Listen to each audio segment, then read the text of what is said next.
Éxodo capítulo 20 está el pueblo de Dios frente a la presencia de Dios en este monte Sinaí. Y entonces nos dice la palabra que Dios habla varias cosas. Y en estas varias cosas tenemos los conocidos 10 mandamientos. Dios comienza identificándose que fue Él quien los libró de la tierra de servidumbre y luego comienza a detallar entonces estos mandamientos. Comienza diciendo que no deben tener dioses ajenos, que no deben hacerse ningún ídolo con semejanza en el cielo, o abajo de la tierra, o en las aguas, etc. Y no deben servirlo porque Dios es celoso y va a castigar a los hijos desde la tercera y cuarta generación, dice. Luego señala que no deben tomar el nombre de Dios en vano, porque Dios no va a dejar por inocente a aquel que tome su nombre en vano. Señala la importancia de acordarse del día de reposo, que los 6 días debes trabajar, pero el día de reposo no debes hacer ningún tipo de trabajo. Luego nos dice que debemos honrar a nuestros padres, porque eso hará que sean prolongados nuestros días en la tierra.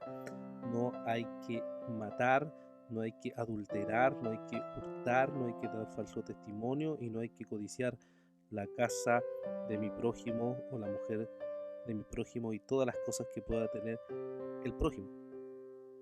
Y nos dice que todo el pueblo estaba reunido escuchando estos mandatos y había relámpagos, sonido de trompeta, monte que humeaba y el pueblo estaba temblando, dice, a distancia, de tal forma que le dicen a Moisés que, bueno, habla tú por nosotros solamente escucharemos y dejaremos que Dios hable por medio de ti porque no queremos morir.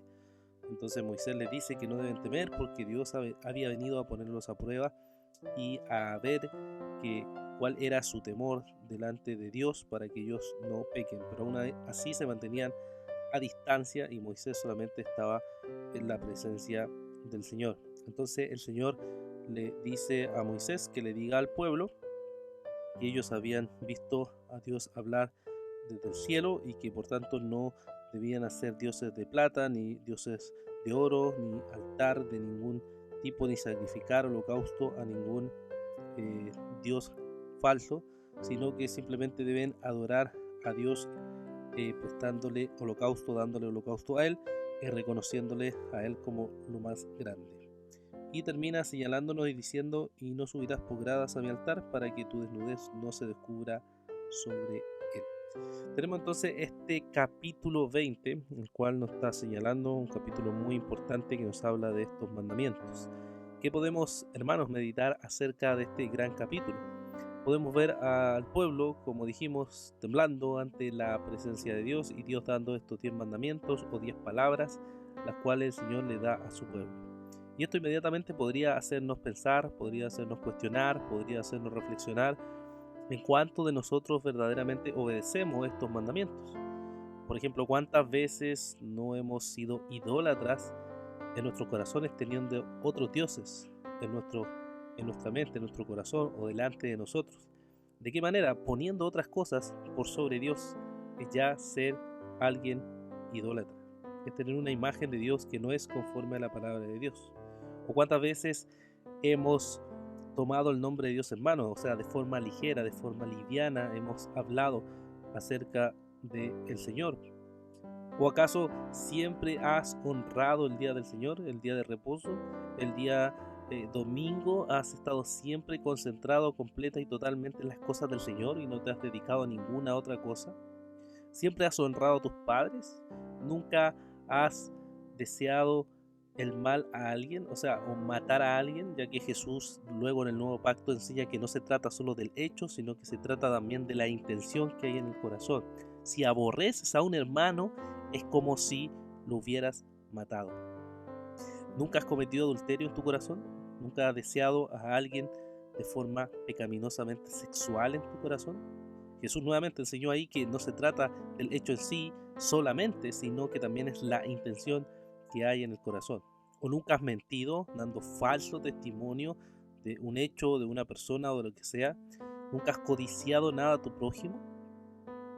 Todas esas preguntas, al hacerlas, sin duda la respuesta es que sí, lo hemos hecho, hemos pecado y eso nos hace delante del Señor culpables, nos hace gente culpable que lo que merece es la condenación. Y es por eso que el pueblo tiembla, porque ve la santidad de Dios, se encuentran con un Dios santo, un Dios todopoderoso que está delante de ellos, diciéndole Moisés que los está probando para ver qué hay en el corazón. Va a ser triste porque en el futuro, a pesar de toda esta imagen en donde ellos están delante de Dios, a pesar de esta escena, después el pueblo va a adorar de forma pecaminosa incluso a otros dioses.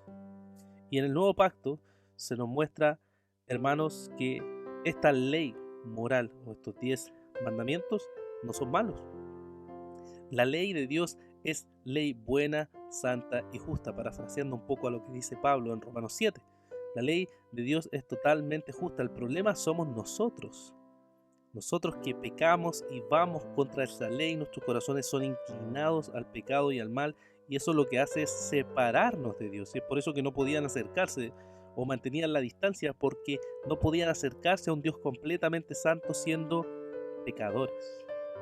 Sin embargo, la ley es perfecta.